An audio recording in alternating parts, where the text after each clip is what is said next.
пайғамбарымыз саллаллаху алейхи вассалам бізге айтады, ад-дуния малғуна дейді. Таңғаласыздар да.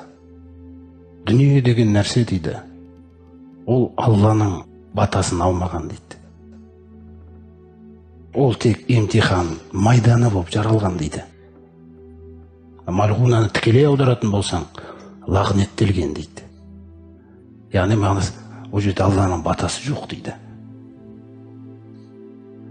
Алла сүйіп бермейді дейді еш нәрсені саған. Ризықты берген кезде, ол тек қана шүкір еткен кезіңде ғана басталады. Сүю деген, береке деген нәрселер. Сосын айтады пайғамбарымыз саллаллаху алейхи вассалам, малғунун ма фиха, жалпы дүниенің ішіндегілердің барлығы лағнеттелген дейді. Қараңыздар, күллі дүниеде не бар? Күллісі осы Алла тағаланың батасын алмаған нәрселер дейді. Дүниеде берекесіз, дүниенің ішіндегі нәрседе де береке жоқ дейді.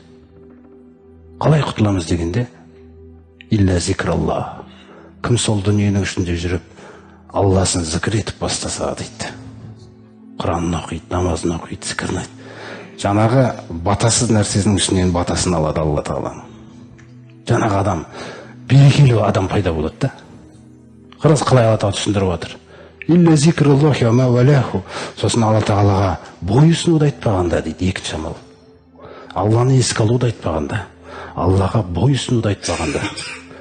Уәл алим ау мутағалим. Сондай-ақ білімді үйретіп атқан адамды айтпағанда, білімді алып атқан адамды айтпағанда дейді, жалпы бұл нәрседен басқаның барлығында береке жоқ дейді бұл дүниеде.